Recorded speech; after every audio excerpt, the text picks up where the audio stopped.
നിങ്ങളുടെ ഇഷ്ട പരമ്പരകൾ എക്സ്ക്ലൂസീവായി സൺ നെക്സ്റ്റ് ആപ്പിലൂടെ തികച്ചും ഫ്രീ ആയി ഇപ്പോഴേ ആപ്പ് ഡൗൺലോഡ് ചെയ്യൂ. വലിച്ചൻ എന്താ പറയുന്നത്? എന്താ വല്യമ്മ? വല്യമ്മയ്ക്ക് എന്തെങ്കിലും ബുദ്ധിമുട്ടുണ്ടോ? എന്നാ വേണ്ടാട്ടോ. അല്ല ഭാവന, നിനക്ക് ഇപ്പൊ എന്നോട് ഒരു ദേഷ്യവും ഇല്ലേ? വല്യമ്മ ഇപ്പൊ മറ്റൊന്നിനെ കുറിച്ചും ചിന്തിക്കണ്ട. എന്റെ കൂടെ വാ. പ്രാർത്ഥന, നീ പ്രതീക്ഷനെ കൂട്ടി വീട്ടിലേക്ക് പോയിക്കോ. ശരി ചേച്ചി. വാ വലിച്ച, വാ. എഴുന്നേക്ക്. വാ.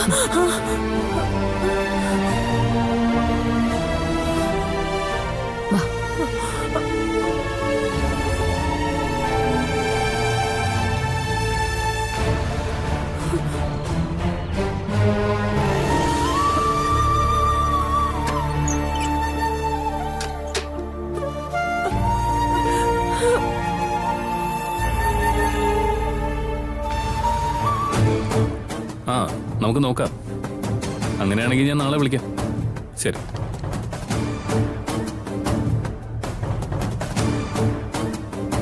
എന്താടാ രാവിലെ ഭാവന വരുമെന്ന് പറഞ്ഞിട്ട് കണ്ടില്ലല്ലോ? അവൾ ഇന്ന് അല്പം താമസിച്ചേ വരും അമ്മേ. അതെന്തു പറ്റി? അമ്മയോട് പറഞ്ഞ അമ്മയ്ക്ക് ദേഷ്യം വരും. അതെന്താടാ ഞാനെന്തിനാ ആവശ്യമില്ലാതെ ദേഷ്യപ്പെടുന്നേ? അപ്പൊ മറ്റെന്തോ കാരണം ഉണ്ടല്ലോ. അത് വേറൊന്നും അല്ലമ്മേ, അവളുടെ വല്യമ്മ ഇന്ന് ഡിസ്ചാർജ് ചെയ്ത് കൊണ്ടുപോയല്ലോ. അവര് വീട്ടിൽ പോയപ്പോ അവിടെ ആരോ പ്രശ്നം ഉണ്ടാക്കാൻ വേണ്ടി വന്നു. എന്തോ ക്യാഷ് ഇടപാടിന്റെ കാര്യമാണ്. ഭാവനയ്ക്ക് അവിടം വരെ പോകേണ്ടി വന്നു.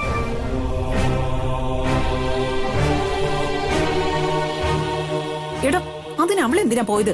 ഒത്തുതീർപ്പുണ്ടാക്കാനോ? അല്ലെങ്കിൽ തന്നെ ജാനകി ഇവിടെ കാണിച്ചു കൂട്ടിയതൊക്കെ നീയും കണ്ടതല്ലേ? എന്തൊക്കെയാ വിളിച്ചു പറഞ്ഞത്?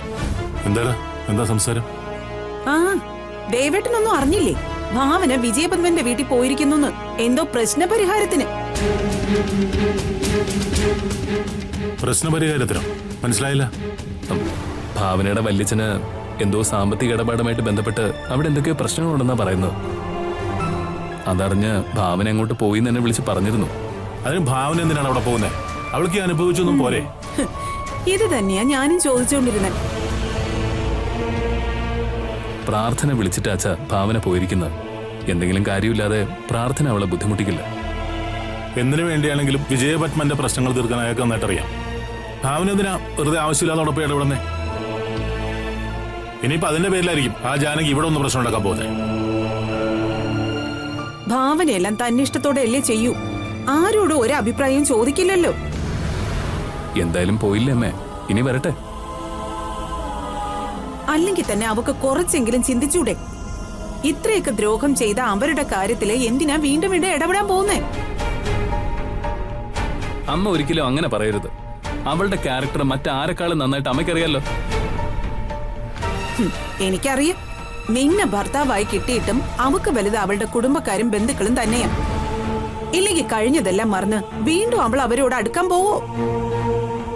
അവളെ വിശ്വസിക്കാൻ കൊള്ളില്ല. അവള് നിന്നെ ചതിക്കും. ഇല്ല, അങ്ങനൊരു മനസ്സ് ഭാവനയ്ക്കുണ്ടായിരുന്നെങ്കിലേ അവൾ ആദ്യം അകലേണ്ടത് അമ്മയിൽ നിന്നല്ലേ. അമ്മ ചെയ്തതിന്റെ അത്രയൊന്നും അവൾ ചെയ്തിട്ടില്ല. അമ്മയല്ലേ എന്നിൽ നിന്നും ഭാവന അകറ്റാൻ വേണ്ടി ഓരോന്ന് ചെയ്തു കൂട്ടിയിട്ടുള്ളത്. ഞാൻ അവളെ വെറുക്കാൻ വേണ്ടി ഭാവനയ്ക്ക് വേണ്ടി ഒരു കള്ള ഭർത്താവിനെ വരെ അമ്മ വിലക്കെടുത്തില്ലേ? എന്നിട്ട് വ്യാജ മാരേജ് സർട്ടിഫിക്കറ്റും വ്യാജമായി ഭാവനയും നിരഞ്ജനും തമ്മിലുള്ള ഫോട്ടോയും കൂടെ ക്രിയേറ്റ് ചെയ്തില്ലേ?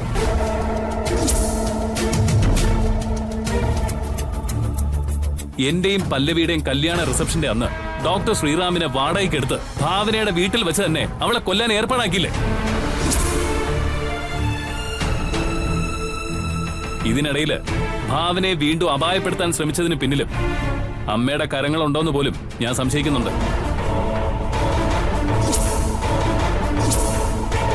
കാരണം ഭാവനയെ കൊല്ലാൻ വേണ്ടി ആളെ ഏർപ്പാടാക്കിയ സ്ഥിതിക്ക് മറ്റൊന്നും വലിയ കാര്യമല്ലല്ലോ. ഏറ്റവും ഒടുവിൽ എന്റെയും ഭാവനയുടെയും കല്യാണം നടത്താൻ തീരുമാനിച്ചിട്ട് നമ്മുടെ കുടുംബ ജോത്സ്യനെ കൊണ്ട് കല്യാണം നടത്തിയാൽ ഞാൻ മരണപ്പെട്ടു പോകുന്ന ഒരമ്മ പറയിപ്പിച്ചില്ലേ? എനിക്ക് എന്തെങ്കിലും സംഭവിക്കുമെന്ന് പറഞ്ഞാൽ ഭാവന തന്നെ ഈ വിവാഹത്തിൽ നിന്ന് പിന്മാറുമെന്നുള്ളതില് അമ്മയ്ക്ക് ഒരു സംശയമില്ലായിരുന്നു. എന്താമേ, ഇത്രയൊക്കെ അമ്മ ഭാവനയോട് ചെയ്തു എന്ന് ഭാവനയ്ക്ക് ബോധ്യമായിട്ടും അമ്മയോട് അവൾ എന്തെങ്കിലും വെറുപ്പോ അകൽച്ചയോ കാണിച്ചോ? എന്താ ഇവൻ ഇത്രയൊക്കെ പറഞ്ഞിട്ടും ഞാൻ എന്താ ഞെട്ടാത്തെന്നായിരിക്കും നീ ഇപ്പൊ ആലോചിക്കുന്നത്? കല്യാണം കഴിഞ്ഞ് അടുത്ത ദിവസം തന്നെ ഇവൻ എല്ലാവരോട് പറഞ്ഞിരുന്നു. ജോലിസിന്റെ കാര്യവും നിനക്ക് ആദ്യം അസുഖമൊന്നും ഇല്ലായിരുന്നുള്ള കാര്യവും അങ്ങനെ ഞാൻ അറിയുന്നേ. ഇല്ലാത്ത രോഗം, അതും ഒരിക്കലും ഇതുപോലുള്ള രോഗങ്ങൾ വരുത്തരുതെന്ന് എല്ലാവരും പ്രാർത്ഥിക്കുന്ന രോഗം നിനക്കുണ്ടെന്ന് നീ സ്വയം ഡോക്ടറെ കൊണ്ട് പറയിപ്പിച്ചപ്പോ നീ പോലും വിചാരിച്ചു കാണില്ല ഇങ്ങനൊരു രോഗം നിന്നെ പിടികൂടിയിട്ടുണ്ടെന്ന്. അവിടെയാടി ഞാനും നിന്റെ മോനും തോറ്റുപോയി. നീ ഒരു യഥാർത്ഥ രോഗിയാണെന്ന് കൂടി അറിഞ്ഞപ്പോ പിന്നെ ഒന്നും ഞങ്ങൾക്ക് ചെയ്യാനോ നിന്നെ ഒന്ന് കുറ്റപ്പെടുത്താനോ പോലും ഞങ്ങൾക്ക് കഴിഞ്ഞിരുന്നില്ല. ഇപ്പോഴും എന്റെയും സൂര്യയുടെയൊക്കെ ഉറക്കം കിടത്തുന്നുണ്ട്. ഇതുവരെ നീയാണ് ഈ കൊടുഞ്ചതയ്ക്ക് പിന്നിലെന്ന് ഭാവനയുടെ കുടുംബത്തിൽ ആരും അറിഞ്ഞിട്ടില്ല. അങ്ങനെ ഒരു ദിവസം വന്നാ പിന്നെ നിന്നോട് അവർക്കുള്ള പ്രതികരണം എന്താണെന്നൊരിക്കലും പറയാൻ പറ്റില്ല. കാരണം ഭാവനയ്ക്ക് എന്തെങ്കിലും സംഭവിച്ചാൽ അതിവിടെ ആർക്കും താങ്ങാനാവില്ല. വേറെ ആരും വേണ്ടമ്മേ, സേതുവേട്ടൻ മാത്രം ഇതറിഞ്ഞാ മതി. പിന്നെ എന്താ സംഭവിക്കുന്നതെന്ന് പറയാൻ പറ്റില്ല. ഇത്രയൊക്കെ കൊടും പാതകം ചെയ്യാനായിട്ട് ഭാവന എന്ത് കുറ്റമാ ചെയ്തേ? അന്ന് ഗായത്രി നീ മോശമായിട്ട് പറഞ്ഞപ്പോ ഭാവന നിന്നെ തല്ലിയതോ? അതല്ലാതെ നിന്നോട് ഒരു തെറ്റും അവൾ ചെയ്തിട്ടില്ല. അതിന്റെയൊക്കെ എത്രയോ ഇരട്ടി നീ അവളെ ശിക്ഷിച്ചിരിക്കുന്നു. അച്ഛനും കൂടി ഇക്കാര്യമെല്ലാം അറിഞ്ഞു, അമ്മയും കൂടി അറിയണമെന്നൊരു ആഗ്രഹം ഉണ്ടായിരുന്നു എനിക്ക്. അമ്മയായിട്ട് തന്നെ അതിനുള്ള അവസരം ഉണ്ടാക്കി തന്നു. അമ്മേ, ഇപ്പോഴും ഈ വീട്ടിൽ ഓരോ നിമിഷവും ഞാൻ പേടിയോടെ കഴിയുന്നത്. ഏത് നിമിഷവും ഭാവനയ്ക്ക് എന്ത് സംഭവിക്കുമെന്ന് എനിക്ക് നല്ല പേടിയുണ്ട്. പക്ഷെ ഭാവനയ്ക്കതില്ല. കാരണം അവൾ എന്നെ വിശ്വസിച്ച ഈ വീട്ടിൽ കഴിയുന്നത്. ആർക്കും ആരുടെയും മനസ്സൊന്നും കാണാൻ പറ്റില്ലല്ലോ അമ്മേ.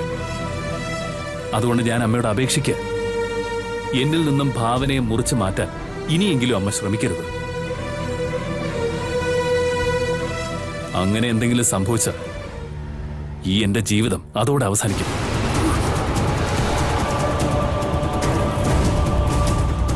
എന്നും ഒരുപോലെ ആയിരിക്കില്ലല്ലോ അമ്മ. എന്നും ചിലപ്പോ ഭാവനയ്ക്ക് രക്ഷപ്പെടാൻ കഴിയൊന്നും വരില്ല. അങ്ങനെ ഒരു വിധി ഭാവനയ്ക്കുണ്ടായ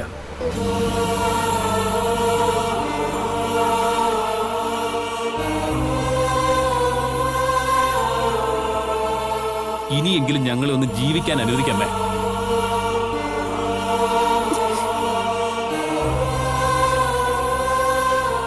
സ്വന്തം അമ്മയുടെ മുമ്പിൽ താലി കെട്ടിയ പെണ്ണിനോടൊപ്പം ജീവിക്കാൻ വേണ്ടി യാചിക്കുന്ന ആദ്യത്തെയും അവസാനത്തെയും ഭർത്താവായിരിക്കട്ടെ നമ്മുടെ മോനെന്ന് ഞാൻ പ്രാർത്ഥിക്കാം.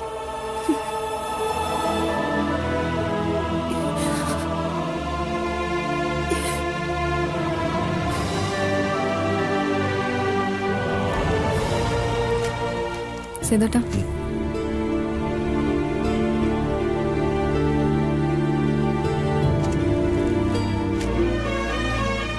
സേതു,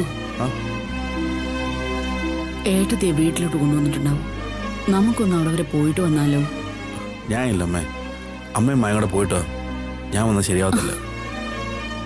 എടാ, ഇത്രയും ദിവസമായിട്ട് ഒന്ന് തിരിഞ്ഞു നോക്കിയില്ലല്ലോ എന്ന് അവര് ചോദിക്കും. എന്നാ പിന്നെ മായ റെഡിയാവ്, ഞങ്ങളൊന്ന് പോയിട്ട് വരാം. അമ്മ ഞാനോട് വരാം. എന്നാ പിന്നെ നമുക്ക് പോയിച്ചു വരാം. അമ്മേ, ദാ ഭാവനേച്ചി.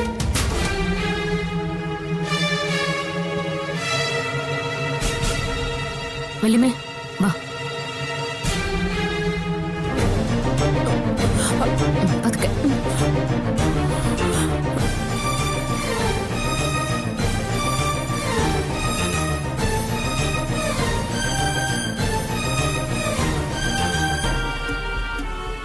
വാ വിളിച്ച, വാ വാ പതുക്കെ.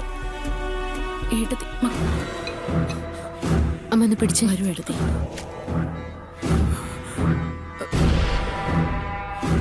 സൂക്ഷിച്ചേ. ഇവിടെ ഇരിക്കെ. വിളിച്ചിരിക്കും. വലിച്ച ഇരിക്കെ. ഇന്ന് തന്നേട്ടാ.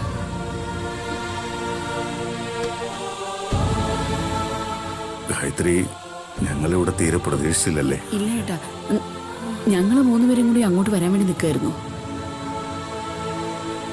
നീ എന്താ ഒന്നും വിളിച്ച് പറയാതെ? എല്ലാം ഞാൻ പറയാമേ. കുറച്ചു ദിവസം വലിച്ചനും വല്യമ്മയും നമ്മുടെ ഒപ്പം ഇവിടെ തന്നെ ഉണ്ടാവും.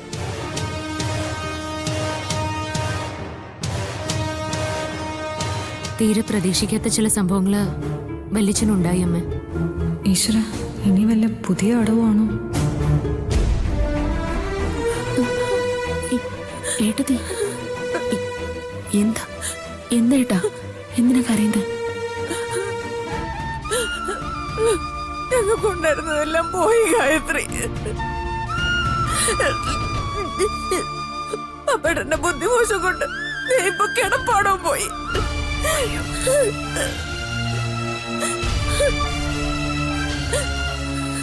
എന്താ വല്യമ്മ പറയുന്നത്? വീടും സ്വത്തുമെല്ലാം പോയെന്ന്. പോയിട്ടൊന്നുമില്ല സേതുട്ടാ. വല്യച്ഛൻ ഇടപെട്ട് നടത്തിയ ഒരു പണമിടപാടിന്റെ പേരിൽ രാമഭദ്രൻ എന്നൊരാള് വല്യച്ഛന്റെ വീട് കൈയടക്കി വെച്ചിരിക്കാം. അതല്പം കോംപ്ലിക്കേറ്റഡ് ആയ ഒരു കേസാണ്. അതാ ഞാൻ ഇവരെ എങ്ങോട്ട് കൊണ്ടുവന്നത്. ഈശ്വര, വിശ്വസിക്കാൻ പറ്റുന്നില്ല.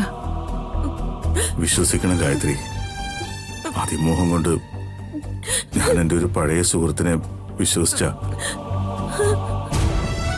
അവൻ പറഞ്ഞ കമ്പനിയിൽ കാശ് നിക്ഷേപിച്ചത്.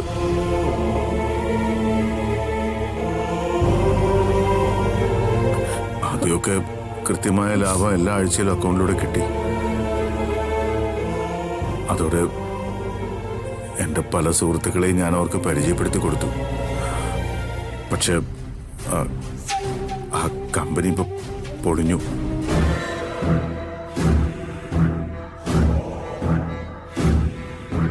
ഇപ്പൊ ഞാൻ പരിചയപ്പെടുത്തി കൊടുത്തവർക്കെല്ലാം ഞാൻ കാശ് കൊടുക്കണമെന്ന് പറഞ്ഞ് ശല്യപ്പെടുത്തുക.